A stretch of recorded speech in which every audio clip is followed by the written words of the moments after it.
হাওয়া ভবন দিয়া তারেক জিয়ার নামে যে টাকা পয়সার মামলা ছিল এর থেকে 10 গুণ বড় বিপদে পড়তে যাচ্ছে, মানে আরো করুণ পরিণতি হবে সজীব ওয়াজেদ জয়ের। মোটামুটি শেখ হাসিনা যতটুকু বিপদ বাড়াচ্ছেন বা সজীব ওয়াজেদ জয়ের তো ভাই খেলা শেষ। মোটামুটি আগস্টের 28 দিনে প্রবাসী আয় $200 কোটি ছাড়িয়েছে। অবশ্যই বলা যায় এটি রেকর্ড। আমাদের শিশুতে মার্কিন যুক্তরাষ্ট্র স্পেসিফিকভাবে বলতে গেলে মার্কিন প্রেসিডেন্ট জো বাইডেন ভারতের প্রধানমন্ত্রী নরেন্দ্র মোদীকে চূড়ান্ত অপমান করেছেন। এটা অবশ্য তার সরকার যে সিদ্ধান্ত নিল তা গোটা বিশ্বের কাছে ঐতিহাসিক এবং নজিরবিহীন। এক কথায় বলতে গেলে সারা বিশ্বকে চমকে দিয়েই কিন্তু এই সিদ্ধান্ত নিল বাংলাদেশ। এটিকে আত্মঘাতী সিদ্ধান্ত নাকি ভারতের বিরুদ্ধে সরাসরি যুদ্ধ ঘোষণা, এই প্রশ্ন তুলেছেন খোদ ভারতীয় রাজনৈতিক মহল। যখন এই নিউজগুলো সামনে আসে আমি চিন্তা করি যে সাবেক প্রধানমন্ত্রী শেখ হাসিনা তিনি নিউজগুলো দেখার পর কপালটার ভিতরে মানে হাত দিয়ে খালি চিন্তা করে মানে কিতা করলাম, এটি কারে ফালছিলাম, এরা কারা, আরে এটি কিন্তু। প্রিয় দর্শক শ্রোতা আসসালামু আলাইকুম, নতুন একটা নিউজ ভিডিওতে আপনাদের জানাচ্ছি স্বাগতম। এইমাত্র পাওয়া তাজা এবং গরম খবর। প্রিয় দর্শক বন্ধুরা, আজকের এই ভিডিওটি স্কিপ না করে সম্পূর্ণ দেখবেন, খুবই ইন্টারেস্টিং, খুবই গুরুত্বপূর্ণ কিছু তথ্য জানতে পারবেন। ভারতের বিরুদ্ধে যুদ্ধ ঘোষণা করেই দিয়েছে কিন্তু ডক্টর ইউনূস। প্রিয় দর্শক বন্ধুরা, ভারত কিন্তু এখন ভয়ে কাঁপাকাঁপি শুরু করে দিয়েছে, কারণ যুক্তরাষ্ট্র কিন্তু পুরোপুরি বাংলাদেশের সাপোর্ট, কারণ বাংলাদেশের প্রধানমন্ত্রী এবং প্রধান উপদেষ্টা কিন্তু ডক্টর ইউনূস। ডক্টর ইউনূস কিন্তু নোবেল বিজয়ী, আপনারা কিন্তু সকলে জানেন। প্রিয় দর্শক বন্ধুরা, যদি ভারতের বিপক্ষে ঘোষণা করে দেয় যুদ্ধ, তাহলে কিন্তু ভারত একেবারে শেষ হয়ে যাবে। প্রিয় দর্শক বন্ধুরা, আজকে এই ভিডিওটি স্কিপ না করে সম্পূর্ণ দেখে যাবেন, অনেক কিছু জানতে পারবেন এবং বুঝতে পারবেন। সেই সাথে আজকের এই ভিডিও দেখতে চলেছেন ডক্টর ইউনূস এমন কোন সাতটি ভুল করেছে যার জন্য ডক্টর ইউনূসকে পতন হতে পারে এবং ডক্টর ইউনূস এর জন্য মাসুল গুনতে পারে। আজকের এই ভিডিওতে সেই বিষয়গুলো দেখানোর চেষ্টা করবে এবং গোলাম মোল্লা রনি সাহেব সব কিছু বলেছে। প্রিয় দর্শক বন্ধুরা, বেশি কথা না বলে আপনার বিস্তারিত ভিডিওতে নিয়ে যাবো। বিস্তারিত ভিডিওটি দেখার আগে একটি রিকোয়েস্ট, যারা এখন এই চ্যানেল সাবস্ক্রাইব করে রাখেন, চ্যানেল সাবস্ক্রাইব করে দিয়ে পাশে থাকে বেল আইকনে বাজিয়ে রাখুন। ইতিমধ্যে সাবস্ক্রাইব করে দিয়েছেন, সকলে জানাচ্ছি অসংখ্য ধন্যবাদ। প্রিয় দর্শক বন্ধুরা, চলুন তাহলে এই ভিডিওতে একটি লাইক দিয়ে আমরা ধারাবাহিকভাবে সেই বিস্তারিত ভিডিওগুলো মোবাইলের স্ক্রিন থেকে একের পর এক দেখে আসি। যখন এই নিউজগুলো সামনে আসে আমি চিন্তা করি যে সাবেক প্রধানমন্ত্রী শেখ হাসিনা তিনি নিউজগুলো দেখার পর কপালটার ভিতরে মানে হাত দিয়ে খালি চিন্তা করে মানে কিতা করলাম, এটি কারে ফালছিলাম, এরা কারা, আরে এটি কিন্তু তিনি বলেন মনে মনে। এটার মেইন কারণ কি জানেন? মূল ভালো পরিচ্ছন্ন সৎ যে আওয়ামী লীগের রাজনৈতিক নেতাগুলো ছিল তাদেরকে দূর করা এই সিন্ডিকেট হাইব্রিড লুটপাটকারী সুবিধাভোগী যারা শেখ হাসিনার আশেপাশে এইভাবে গজাইছিল, তারাই আজকে দেখেন কি তথ্য দিচ্ছে। এই তথ্যগুলো সামনে আসার পর হাওয়া ভবন দিয়া তারেক জিয়ার নামে যে টাকা পয়সার মামলা ছিল এর থেকে 10 গুণ বড় বিপদে পড়তে যাচ্ছে, মানে আরো করুণ পরিণতি হবে সজীব ওয়াজেদ জয়ের। এবার আসেন ঘটনা কি। আইনমন্ত্রী আনিসুল হক এবং সালমান এফ রহমান এই দুইজন মিলা মোটামুটি শেখ হাসিনার যতটুকু বিপদ বাড়াচ্ছেন বা সজীব ওয়াজেদ জয়ের তো ভাই খেলা শেষ মোটামুটি। এখন ইয়ানাফসি করা উচিত যে আমেরিকা থেকে আবার নিয়ে আসে কিনা, তবে এত সোজা না, তবে আমেরিকা তো ঝামেলায় পড়তে যাচ্ছে। রিমান্ডে একের পর এক রিমান্ড চলছে। সালমান এফ রহমানের চাঞ্চল্যকর তথ্য দিয়েছে যে আপনার অ্যাসালমের যে টাকা পাচারের ইস্যুটা আপনারা অনেকেই শুনছেন তাই না, সেই অ্যাসালমের পাচারকৃতর অর্ধেক টাকা নাকি সজীব ওয়াজেদ জয় এবং শেখ রেহানা সহ তারা সেখানে টাকাটা নিয়েছে। আর চেয়ে বড় কথা হচ্ছে রিমান্ডে সালমান এফ রহমান বলছে যে নতুন নতুন প্রকল্প বের করার তাগাদা দিতেন শেখ হাসিনার পরিবারের সদস্যরা। নতুন প্রকল্প কেন? নতুন প্রকল্প মানেই বড় অঙ্কের কমিশন, আর এর সবকিছুই জানতেন শেখ হাসিনা, তবে তিনি কখনো তাতে না করেননি। আচ্ছা, এই কথাগুলা যখন শেখ হাসিনা শোনেন, আগে তো ফেসবুক চালাইতেন না, এখন সম্ভবত একটু একটু চালান, যখন দেখেন দরবেশের দিকে চান, আহারে দরবেশ নেত্রী চিনে নাই। আচ্ছা, এছাড়া রিমান্ডে আরো নতুন নতুন তথ্য দিচ্ছেন সালমান এফ রহমান, পাশাপাশি আনিসুল হক। আমরা কোটা আন্দোলনের পক্ষ ছিলাম, পলকক আমার মারতা ওবায়দুল কাদের চিন্তা করেন বিপদে পড়ছে, এখন কিন্তু সব দোষ শেখ হাসিনার কাঁধে। তবে কি পরিণতি হবে সেটাই বড় কথা। সালমান এফ রহমান বলছে যে ক্ষমতায় থাকাকালে অ্যাসালম গ্রুপ যেই টাকাটা বিদেশে পাচার করেছে 1.5 লক্ষ কোটি টাকা, সেই 1.5 লক্ষ কোটি পাচারের অর্ধেক টাকা শেখ রেহানা এবং সজীব ওয়াজেদ জয়কে দেওয়া হয়েছে। এখন এই লোকটা শেখ হাসিনার উপদেষ্টা, সে যখন এই কথাগুলো বলে কি পরিমাণ রাজসাক্ষী ক্রিয়েট হচ্ছে। আর এই তথ্য কোথায় আসছে? বাংলাদেশের প্রত্যেকটা গণমাধ্যমে এই তথ্যটা আপনারা দেখেছেন। বলা হচ্ছে যে অ্যাসালমের মাধ্যমে দেশ থেকে পাচার হওয়া 1.5 লাখ কোটি টাকার অর্ধেকই তারা নিয়েছে। বাংলাদেশ ব্যাংকের তৎকালীন গভর্নর আব্দুর রৌফ তালুকদারের সরাসরি তত্ত্বাবধানে এসব অনিয়ম হয়েছে। তবে এসব নিয়ে কেউ কথা বলেনি। কেবল অর্থ পাচার না, দেশের ইস্টার্ন রিফাইনারি চিনিকল হাতিয়ে নিলেও অ্যাসালমের বিষয়ে সবাই নীরব ছিলেন। সালমান এফ রহমান বলছেন যে শেখ পরিবারের অতি লোভের কারণেই দেশের অর্থনৈতিক অবস্থা এতটা শোচনীয় হয়েছে। তো ওনাকে অনেকেই বুঝাইতে চাইছে, কিন্তু তিনি কারোর বুঝ শোনেননি।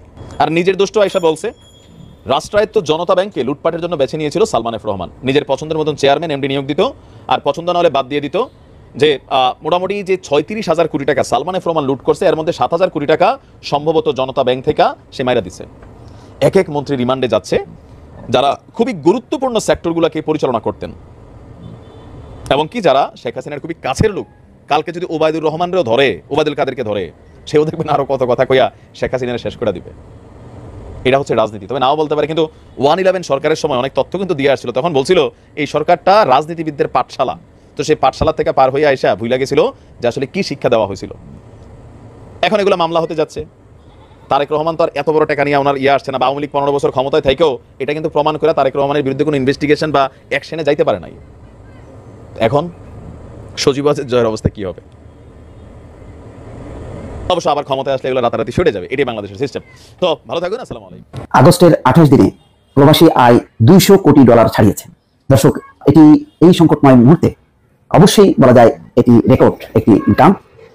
জুলাই মাসে যে পরিস্থিতি ছিল, ভয়ঙ্কর অবস্থা ছিল, এবং যেখানে বয়কট রেমিটেন্স এরকম একটি আওয়াজ ছিল প্রবাসীদের পক্ষ থেকে, কেননা বাংলাদেশে গণহত্যার প্রতিবাদে রেমিটেন্স যাতে কোনোভাবে কেউ ব্যাংকিং চ্যানেলে না পাঠায় সেই কারণে আহ্বান জানানোর পর সব যে রেমিটেন্স আসতো সেটি হুমড়িতে ছিল, ফলে একেবারেই নিচের দিকে নেমে যাচ্ছিল। সেই জায়গা থেকে যখন নাকি শেখ হাসিনা 5 তারিখে পালিয়ে যায় দিল্লিতে, তারপরে কিন্তু জোয়ার শুরু হয়। তখন প্রত্যেকটা প্রবাসী মনে করতে থাকে যে এখন দেশকে বাঁচাতে হবে, এবং যেভাবেই হোক না কেন বৈধ পথে যদি তারা স্বদেশে টাকা পাঠায় তাহলে দেশের উপকার হবে, পরিবার উপকৃত হবে। এখন এই যে দেশ বাঁচানোর একটি লড়াই, যে লড়াইয়ে অনেক মানুষ শরিক হয়েছে, দেশের বুদ্ধিজীবীরা যারা দেশকে ভালোবাসেন, দেশপ্রেমিক, এরকম অনেক সুশীল সমাজের অংশ তারা যেমন শরিক হয়েছেন, ঠিক তেমনি প্রত্যেকটা প্রবাসী কিন্তু এখন শরিক হয়েছে এবং তারা সর্বোচ্চ চেষ্টা করছে। সেই চেষ্টার একটি প্রতিফলন আমরা দেখতে পাচ্ছি। এখানে বলা হচ্ছে দেশে প্রবাসী আয়ের প্রবাহে আবার ঊর্ধ্বমুখী প্রবণতা দেখা যাচ্ছে। আগস্ট মাসের প্রথম 28 দিনে প্রবাসী আয় $2 মিলিয়ন বা $200 কোটি বেশি হয়েছে। ছাত্র জনতার আন্দোলনের মধ্যেই জুলাই মাসে গত 10 মাসের মধ্যে সবচেয়ে কম প্রবাসী আয় এসেছিল জুলাই মাসে, যেই গণহত্যার মাস বলা হয় যেটি। বাংলাদেশ ব্যাংকের প্রবাসী আয় সংক্রান্ত হালনাগাদ প্রতিবেদন সূত্র বলছে 28 আগস্ট পর্যন্ত দেশে $207 কোটি 10 লাখ প্রবাসী আয় এসেছে। 2023 সালের আগস্ট মাসে একই সময় $143 কোটি 10 লাখ প্রবাসী আয় এসেছিল। সেই হিসাবে চলতি বছরের একই সময় $64 কোটি বেশি প্রবাসী আয় এসেছে। তার মানে গত এক বছরে যদি তুলনা করা হয় এই জুলাই মাসের তুলনায়, মানে আগস্টের সাথে গত বছর আগস্ট আর এই আগস্ট, সেখানে দেখা যাচ্ছে যে $64 কোটি বেশি আসছে। যে বৈধ পথে দেশে রেমিটেন্স পাঠাতে হবে তার ধাক্কায় কিন্তু এখন বাড়তে শুরু করছে, এবং অনেকে মনে করছেন যে আগস্টের পর যেই সামনে সেপ্টেম্বর, অক্টোবর এই মাসে এইসব মাসগুলোতে এই রেমিটেন্সের যে ঊর্ধ্বমুখী প্রবণতা সেটি আরো বাড়তে থাকবে। তো সংকটের মধ্যেও শেখ হাসিনা দেশ ত্যাগের পর অনেকে মনে করছিল দেশ গভীর সংকটের মধ্যে পড়বে, বরং সেই সংকট কাটিয়ে উঠছে। অন্যদিকে আহসান এইচ মনসুর, যিনি বাংলাদেশ ব্যাংকের গভর্নর, তিনি বলেছেন যে রিজার্ভ থেকে কোনো ডলার আর ব্যয় করা হবে না, অর্থাৎ একে ওকে বাঁচানোর জন্য যেভাবে বাংলাদেশ ব্যাংকের রিজার্ভ ব্যবহার করা হতো সেটি করা হবে না, বরং রিজার্ভের আরো বাড়ানোর জন্য যে সমস্ত টাকা পাচার হয়ে গেছে সেই পাচার টাকা দেশে ফেরত আনার চেষ্টা চলছে। সম্ভবত ইউনিসের অন্তর্বর্তীকালীন সরকার এই বাংলাদেশে ক্ষমতা নেওয়ার পর সব থেকে বিস্ফোরক কাজটি করে বসলো কাল, যখন প্যারোলে থাকা এক বন্দী যার বিরুদ্ধে জঙ্গি হামলা, নাশকতার মতো গুরুত্বপূর্ণ অভিযোগ আছে, সেই ব্যক্তিকে জেল থেকে বেকসুর খালাস করলেন।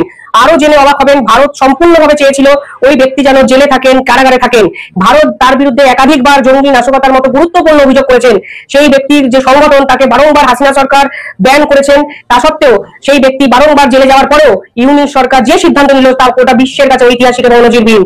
এক কথায় বলতে গেলে সারা বিশ্বকে চমকে দিয়েই কিন্তু এই সিদ্ধান্ত নিল বাংলাদেশ। এটিকে আত্মঘাতী সিদ্ধান্ত নাকি ভারতের বিরুদ্ধে সরাসরি যুদ্ধ ঘোষণা, এই প্রশ্ন তুলেছেন খোদ ভারতীয় রাজনৈতিক মহল। এই জঙ্গি বা এই ব্যক্তির মুক্তির পিছনে এক্স্যাক্টলি কারণ কি? কেনই বা এতগুলো প্রশ্ন উঠছে? এই ব্যক্তি ঠিক ভারতের কোন কোন হামলার সঙ্গে যুক্ত? এই ব্যক্তির নামে ঠিক কতগুলো মামলা, কতগুলো অভিযোগ, সেই নিয়ে আজকের এই ভিডিও। এবং 5ই আগস্ট হাসিনা দেশ ত্যাগের পর বাংলাদেশের অন্তর্বর্তী সরকারের দায়িত্ব নেয় ইউনিস। এই ইউনিস সরকার দায়িত্ব নিয়ে জেল থেকে একাধিক বন্দীদের মুক্তি করছিল।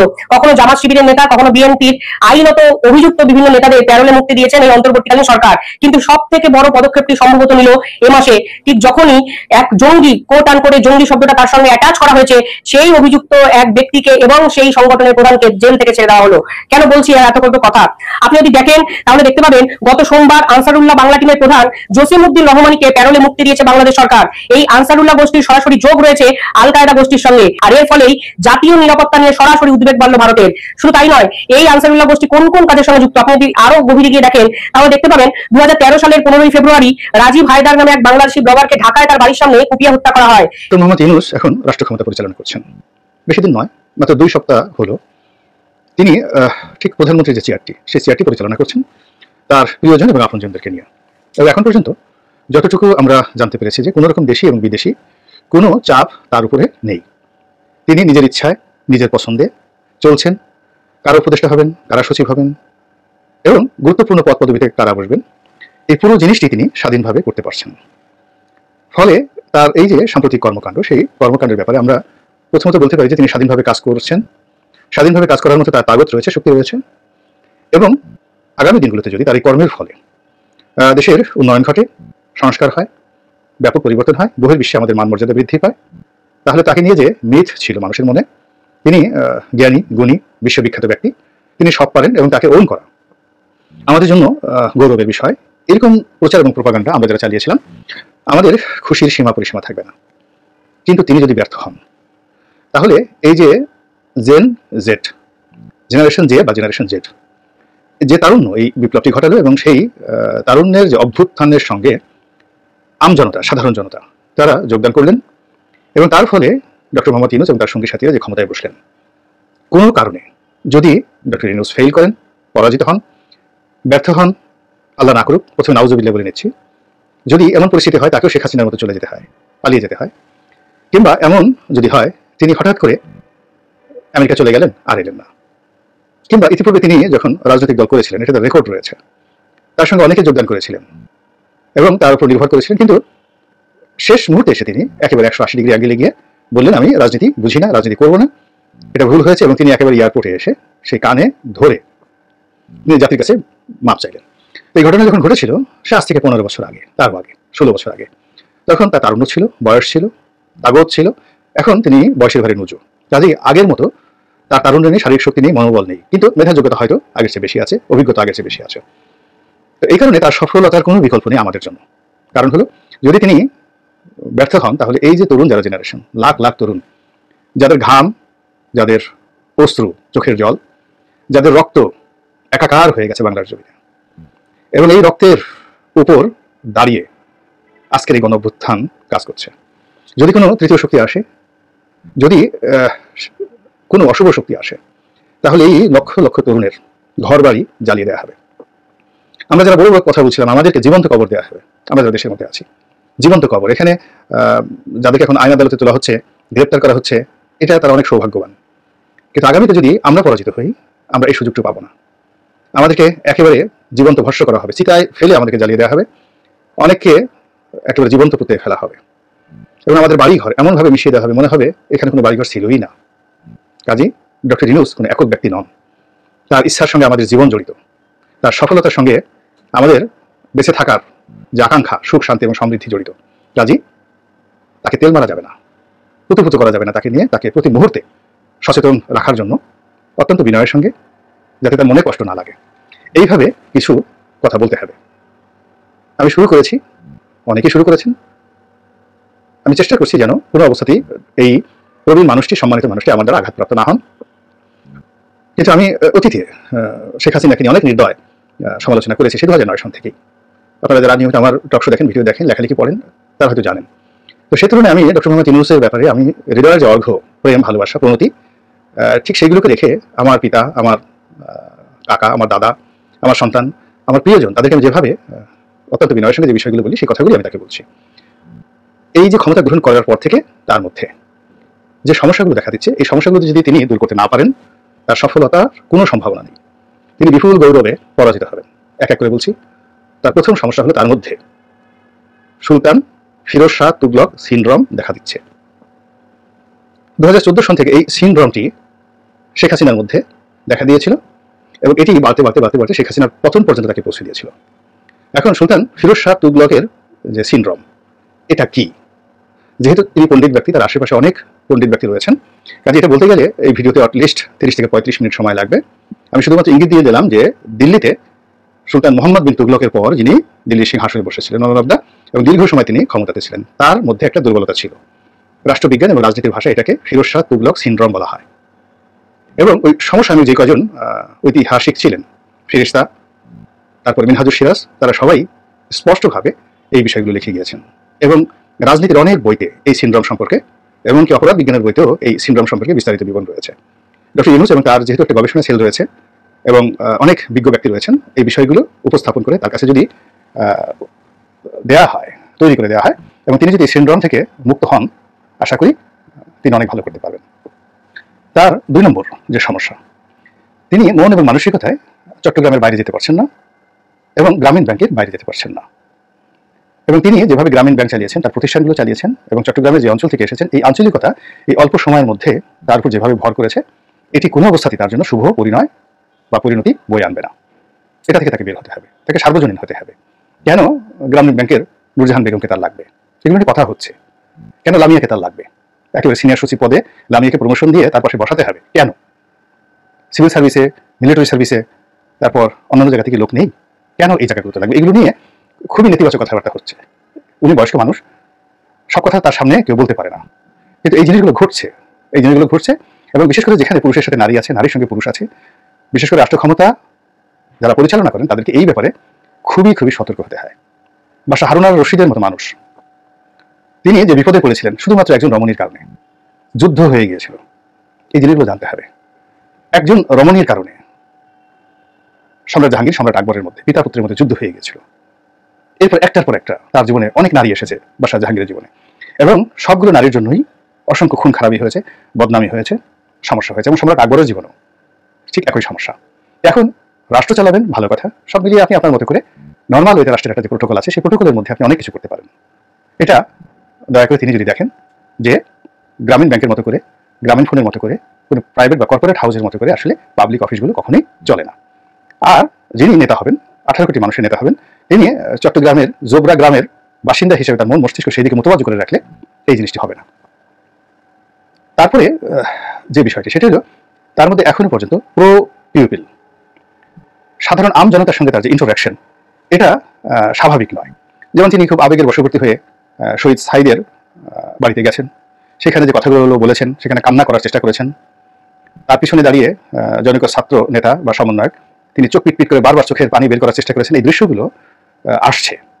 আমি মনে করি যে কাজগুলো তারা করা উচিত হয় না। এর কারণ প্রো পিউপিল, জনগণের জন্য যদি আপনাকে কাজ করতে হয় তাহলে জনগণের সঙ্গে ইন্টারাকশন থাকতে হবে, তাদের সুখ দুঃখের ভাগিদার হতে হবে। তিনি সেটা কখনো করেননি। ফলে জনগণের জন্য অশ্রু ফেলতে একটা সংবেদনশীল হৃদয় দরকার, যেটা বঙ্গবন্ধুর ছিল। আর যদি আপনি অভিনয় করতে চান তাহলে শেখ হাসিনার মতো পাক্কা অভিনেত্রী না হলে অভিনয় না করাও ভালো। কিন্তু শেষ পর্যন্ত শেখ হাসিনাও কিন্তু সব অভিনয় করতে পারেননি। তিনি লাস্টে মেট্রো রেলে গিয়ে বা অন্য জায়গাতে গিয়ে যে অভিনয় করার চেষ্টা করেছেন এটি ধরা খেয়েছেন। এটা গেল 3। 4 নম্বর হলো তার যে পররাষ্ট্র নীতি, সেই পররাষ্ট্র নীতির ক্ষেত্রে এখনো পর্যন্ত মারাত্মক দুর্বলতা আমি লক্ষ্য করছি। তিনি তাকে পররাষ্ট্র উপদেষ্টা হিসেবে মনোনয়ন দিয়েছেন মিস্টার তৌহিদ, ইটস ওকে, কিন্তু he is not a leader. পররাষ্ট্র মন্ত্রণালয়ে অনেক যোগ্যতম ব্যক্তি আছেন যারা জ্ঞানে গুণে নেতৃত্বে তৌহিদ সাহেবের চেয়ে অনেক অনেক প্রগতিশীল। তার ভিতর দেশপ্রেম কতটুকু আছে আমার কাছে মনে হচ্ছে না। এর কারণে দেশের এই মুহূর্তে তিনি আমেরিকাতে গিয়েছেন, সিয়াটলে গিয়েছেন। কেন গিয়েছেন? তার কন্যার সন্তান হবে, তো তার কন্যার সন্তান হবে, এই জন্য তিনি সেখানে গিয়েছেন। এই রাষ্ট্রের এই গুরুত্বপূর্ণ অবস্থায় পুরো মন্ত্রণালয়কে ফেলে দিয়ে চলে গেছেন। কাজে এরকম একজন লোককে তিনি সঙ্গী হিসেবে নিয়েছেন যিনি হামিম অর্থাৎ বিপদের বন্ধু নন। যদি তিনি ডক্টর ইউনূসের কাছে বিস্তারিত বলে বিদায় নিয়ে থাকেন তাহলে ডক্টর ইউনূসের এই মুহূর্তে এই যে পররাষ্ট্র মন্ত্রণালয়ের যে কর্মকাণ্ড, তার দায়িত্ব এবং কর্তব্য এই সম্পর্কে তার কোনো ধারণাই নেই, তার ছুটি দেওয়া ঠিক হয়নি। আর যদি তাকে না বলে উনি ওনার মতো করে গিয়ে থাকেন তাহলে তার ব্যাপারে ব্যবস্থা নেওয়া খুবই জরুরি। 4 নম্বর গেল। 5 নম্বর হলো তার যে অ্যাডমিনিস্ট্রেটিভ পাওয়ার, পুলিশে, সিভিল সার্ভিসে, মিলিটারি সার্ভিসে কোনো জায়গাতেই এখন পর্যন্ত একটা সিঙ্গেল উদাহরণ আমি দেখতে পাইনি যার মধ্যে লিডারশিপ আছে, প্রত্যুত পণ্যমতিত্ব আছে, নেগোসিয়েশন আছে, ডিপ্লোম্যাসি আছে, পলিটিক্যাল মিশন আছে, ভিশন আছে ইত্যাদি। সবকিছু মনে হচ্ছে স্ক্রিপ্ট অনুযায়ী হচ্ছে, কোথা থেকে কিভাবে কখন কোনটা ঘটছে আমরা টের পাচ্ছি না। এখন এই কাজগুলো আলটিমেটলি ডক্টর মোহাম্মদ ইউনূসকে দায়িত্ব নিতে হচ্ছে। চিফ জাস্টিস তিনি রিফাত সাহেবকে চিনতেন, এত জায়গার মধ্যে তিনি এই হঠাৎ করে চিফ জাস্টিস নিয়োগ লাভ করলেন, তারপরে অ্যাটর্নি জেনারেল নিয়োগ লাভ করলেন। তার সঙ্গে এই দুটো রাষ্ট্রের খুবই গুরুত্বপূর্ণ পদ, এবং এই দুটো পদ ডক্টর মোহাম্মদ ইউনূসের জন্য অনেক গুরুত্বপূর্ণ, সর্বনাশের জন্য আর উপকারের জন্য। এই দুজন মানুষ কি করে এলো? পুলিশের IG, Dhaka metropolitan police commissioner, র্যাবের ডিজি, এই 3টি পদ কি করে এলো? তিনি কি আইজিকে চেনেন? তিনি কি মেট্রোপলিটন পুলিশ কমিশনারকে চেনেন? বা র্যাবের যিনি ডিজিকে হয় তাদেরকে চেনেন? যদি জেনে থাকেন তাহলে এদের সকল দায় দায়িত্ব নিতে হবে। পুলিশ কেন গত 15 দিন পর্যন্ত অ্যাক্টিভ হতে পারছে না? কেন এই আইজি ওই তার আরামকে দাঁড়ায় বসে হেডকোয়ার্টারে সারাক্ষণ বসে থাকছেন? তার তো হেডকোয়ার্টারে একটা মিনিট থাকা উচিত না? প্রতিদিন তার অন্তত 10টা করে থানা ভিজিট করা উচিত প্রতিদিন, এবং থানার যারা কর্মকর্তা কর্মচারী রয়েছেন, কনস্টেবল রয়েছেন, তাদের সঙ্গে তার একসাথে বসে তার সিভিল ড্রেসে যাওয়া উচিত। ওই সমস্ত মাথায় ক্যাপ পরে হাতে লাঠি দিয়ে বড় একটা গাড়ি নিয়ে পো পো পো পো করে এটা ঘোরার কোনো দরকার নাই। তাকে তার যে কনস্টেবলরা ট্রমার মধ্যে আছে, ইন্সপেক্টর, সাব ইন্সপেক্টর ট্রমার মধ্যে আছে, এই ট্রমা থেকে বের করার জন্য তাকে শুধুমাত্র পাখির মতো আগামী 1, 2 মাস, 3 মাস তাকে ঘুরতে হবে পুলিশের কর্মকর্তাদের। সেই কাজ না করে সেখানে একবার র্যাঙ্ক পড়াচ্ছেন, একবার ব্যাস পড়াচ্ছেন, এবং আপনারা গিয়ে দেখেন যে পুলিশ হেডকোয়ার্টার আইজির যে রুম, এরকম বালাখানা আর কোনো কর্মকর্তার নাই। এই এমএলএ সাহেব এটা করে গেছেন, সাথে আবার একটা বেডরুমও আছে, বিশাল একটা বেডরুমও আছে। আপনি খাবেন, দাবেন, ঘুমাবেন, সব রকম অফিসের ব্যবস্থা রয়েছে। এখন এই কাজ করলে তো আসলে ডক্টর ইউনূস চলতে পারবে না। তার পুলিশ লাগবে, থানা লাগবে। থানাগুলোতে লোকজন ভিড় করছে, ছাত্ররা ভিড় করছে, সমন্বয়করা ভিড় করছে, তাদের সাথে পরামর্শ করে যেভাবে যাচ্ছে পাইকারি হারে মামলা হচ্ছে। এই আবার যাদেরকে ধরা হচ্ছে, কার কোথায় কিভাবে কারকে কয়টা ডিম মারা হবে, কি হবে, কোনো কিছুর মধ্যে পুলিশের সেই নিয়ন্ত্রণটা নেই। এই দায়িত্ব তো ডক্টর মোহাম্মদ ইউনূসকে নিতেই হবে। এবং তিনি যদি সেই কমান্ডটা না আনতে পারেন পুলিশ বাহিনীতে, তাহলে শুধু অসহায় বোধ করলে হবে না। এটি গেল 6 নম্বর। 7 নম্বরে তিনি যে ভাষণটি দিয়েছেন, সেই ভাষণের যে কথাবার্তাগুলো শুনতে ভালো, কিন্তু কোনো দিক নির্দেশনা নেই, অস্পষ্ট। রাজনীতিবিদ যারা হন, নেতৃত্ব যারা দেন, ভেরি পয়েন্টিভ। এই কাজ করবো, এই কাজ করবো না, এই কাজ আমি এতদিনের মধ্যে করবো, এই কাজ আমি করবো না, এটা আমার পক্ষে সম্ভব নয়, আমি সব দিতে পারবো না। কিন্তু নেতা যদি বলেন আপনারা আমাকে এনেছেন, আবার যখন বলবেন চলে যাবেন, আরে বাবা, তাহলে আপনি নেতা হবেন কি করে? কথাটা একটু ব্যাখ্যা করেন তো, জিনিসটা কেমন হয়। আপনারা আমাকে এনেছেন, তাহলে আমরা ডেকে ডেকে এনেছি, আসো আসো আসো, ভালো কথা, কে ডেকে এনেছে? আবার বলছেন যে আমাকে বলতে গেলে যদি বলেন যে চলে যাবো, চলে যাবো, তাহলে আপনার দরকারটা কি? কেন আপনার দরকার? আপনার এই পদ, আপনার এই পেছনে রাষ্ট্র যে অর্থ খরচ করছে, আপনাকে যে বাড়িতে রাখা হয়েছে, কেন বলেন আপনি আমাদেরকে সেবা করবেন, আমাদেরকে চলে যাবেন কেন? কেন আপনার এই হতাশা, কেন আপনার এই অদূরদর্শিতা, কেন আপনার এই কণ্ঠে অসহায়ত্ব? এই জায়গাগুলো ঝেড়ে ফেলে, ইউ আর এ লিডার, আপনি নেতা, আপনি সেই ইউরোপ আমেরিকার সাজানো কোনো মঞ্চের বক্তা নন। You R a leader. আপনার প্রতিপক্ষ শেখ হাসিনা, নরেন্দ্র মোদী, আপনার প্রতিপক্ষ বেগম খালেদা জিয়া, তারেক রহমান, আপনার প্রতিপক্ষ জামাত, দেশের 18 কোটি মানুষের মধ্যে ছাত্ররা যারা বসেছে, তার বাইরে একটা বিশাল শ্রেণী, কম করে 5 থেকে 6 কোটি মানুষ আওয়ামী লীগ যারা করে, তারা প্রতি মুহূর্তে আপনাকে টেনে হিসড়ে নামানোর জন্য পথ পেতে বসে আছে। আপনার কণ্ঠে যদি দুর্বলতা থাকে, তারা তো আনন্দ লাফাবে, বগল বাজাতে থাকবে, ক্যাটকুট ক্যাটকুট করে বগল বাজাতে থাকবে। বগলের সাবান দিয়ে ছোট গেলে আমরা যেভাবে বগল বাজাতাম না, শব্দ করে, এইভাবে আপনার এই ভাষণ শুনে সবাই ক্যাটকুট ক্যাটকুট করে তারা ডাকাডাকি শুরু করে দিয়েছে। যার জন্য ডক্টর মোহাম্মদ ইউনূস, মান্যবর প্রধান উপদেষ্টা, স্বনির্বন্ধ অনুরোধ, ঘুরে দাঁড়ান। আর এই সমস্ত এই যে পাঞ্জাবি পরা, তারপরে ওই যে সমস্ত এগুলো ঠিক না। আপনি একজন রাষ্ট্রপ্রধান, সরকার প্রধান, এখন সুপ্রিম সাহেব রাষ্ট্রপ্রধান হলেও দুটো জিনিস আপনার মধ্যে। আপনি মার্সিডিস গাড়িতে চড়ে ঘুরে বেড়াচ্ছেন, সবচেয়ে দামি একটা বুলেট প্রুফ গাড়ি, মার্সিডিস এস ক্লাসের সবচেয়ে আপার গ্রেডের গাড়ি শেখ হাসিনা যেটা পড়তেন, এর সাথে আপনার ওই পাঞ্জাবি, পুরোনো পাজামা, এইগুলোকে মানে এগুলো আসলে মানায় না, দেখতে খারাপ দেখা। You are representing the nation. এগুলো আপনি অন্য জায়গাতে সেগুলো হয়। আমি আপনাকে জাস্ট একটা কথা বলি, মানে সব কথা তো শুনতে ভালো হয় না। যেমন মহাত্মা গান্ধী, তিনি খালি গায়ে থাকতেন, ধুতি পরে থাকতেন। তো এটা নিয়ে একবার নীরজচন্দ্র চৌধুরীকে জিজ্ঞাসা করা হলো যে এই যে নেতাজি, মানে নেতাজি তো না, বপু বা মহাত্মা গান্ধী, মহাত্মাজি, তিনি এই যে খালি গায়ে ভাবে ঘুরেন এবং এইভাবে তিনি ইংল্যান্ডে গেলেন, এটাকে আপনি কি দৃষ্টিতে দেখেন? Nirajchandra Chaudhuri one of the greatest scholar এই শতাব্দীর। তো তিনি বলেন যে এর সে ভণ্ডামি আর নাই, ওর মধ্যে ভণ্ডামি ছাড়া আর কোনো কিছু নাই, কোনো লেখাপড়া নাই, কোনো জ্ঞান নাই, কোনো গরিমা নাই। ও ভণ্ডামি করে একটা সুযোগ নিয়ে এ ভারতবাসীকে বিভ্রান্ত করছে এবং ভারতের সমস্ত আন্দোলনকে সর্বনাশ করে দিচ্ছে। এবং এই কথা দেশ পত্রিকাতে 1986 সনে এই নীরজচন্দ্র চৌধুরী এই সাক্ষাৎকারটি ছাপা হয়েছিল। এখন প্রতিটি মানুষেরই স্থানকাল পাত্রভেদে ওইভাবে তার পোশাক আশাক, খাবার দাবার। আপনি থাকছেন যমুনাতে, চলছেন আপনি মার্সিডিজ বেঞ্চে, খাবার দাবার খাচ্ছেন রাজকীয় খাবার দাবার, আর আপনি পোশাক করছেন গ্রামীণ চেক। It's not fair. আপনাকে অন্য সব রাজাবার সামনে দেখুন, এখন নরেন্দ্র মোদী খুব অফ ড্রেস ছিল, মমতা ব্যানার্জি অফ ড্রেস পরেন, কিন্তু যখন রাষ্ট্রীয় যে প্রোটোকল হয়, সেখানে বিশ্ব নেতাদের মাঝে যখন আপনি দাঁড়াবেন, বাংলাদেশকে রিপ্রেজেন্ট করবেন, আপনি নেলসন ম্যান্ডেলার পোশাকের দিকে তাকায় দেখেন তো, তার পোশাকের দিকে তাকায় দেখেন। এখন আপনি কি নেলসন ম্যান্ডেলার চেয়ে বড় হয়ে গেছেন? তার পোশাকের দিকে তাকায় দেখেন, কি স্মার্ট তিনি ছিলেন। একটা জাতীয় পোশাক পরতেন, নিজস্ব একটা ড্রেস ছিল ইয়াসির আরাফাতের। আপনি একবার তাকায় দেখেন তো সেই পোশাকগুলো। কিন্তু আপনি চে গুয়েভারের পোশাক দেখেন, বা চে গুয়েভারের বন্ধু যিনি ফিদেল ক্যাস্ট্রো, তার পোশাক দেখেন, সালভেদর আলেন্দের পোশাক দেখেন, কত বড় বিপ্লবী নাসের, গামাল আব্দুল নাসের, তার পোশাক দেখেন। সেইভাবে আপনি সুন্দর করে নিজেকে প্রস্তুত করেন। অ্যাজ লং অ্যাজ আপনার ফুড যদি ভালো না হয়, আপনার মনে স্পৃহা জাগবে না, পোশাক যদি ভালো না হয়, এবং আপনি যদি পরিবেশ যে চেয়ারে বসেন, চেয়ারের সাথে যদি আপনার মন মানসিকতাভাবে রাজস্বিকতা না আসে, রাজার চেয়ারে প্রজা বসে না, আপনি রাজার চেয়ারে বসে আছেন, রাজার চেয়ারে রাজার মতোই বসতে হয়। রাজা কখনো মানে ভয় পায় না, তাকে রাজদণ্ড হাতে নিয়ে রাজার মতোই সবকিছু চলতে হয়। তো এই যে লক্ষণগুলো বললাম, আপনি শুনবেন কি শুনবেন না আপনার ব্যাপার, কিন্তু যেহেতু আপনার সঙ্গে আমাদের অনেকের নিয়তি জড়িয়ে গেছে, কাজে কথাগুলো বলা ছাড়া আমাদের আর কোনো উপায় নাই। প্রিয় দেশবাসী, শুরু থেকে শেষ পর্যন্ত যারা এই ভিডিওটি দেখেছেন সকলকে জানাই অসংখ্য অসংখ্য ধন্যবাদ। যারা এরকম নিউজ ভিডিও পেতে পছন্দ করেন তারা অবশ্যই এই চ্যানেলটি সাবস্ক্রাইব করে পাশে থাকা বেল আইকনটি বাজিয়ে দিবেন। যারা এখন এই ভিডিওটি শেয়ার করেননি, এই ভিডিওটি দ্রুত শেয়ার করে সকলকে দেখার সুযোগ করে দিন। আজকের মতন এই পর্যন্ত, দেখা হচ্ছে পরবর্তী কোনো ভিডিও নিয়ে ইনশাল্লাহ।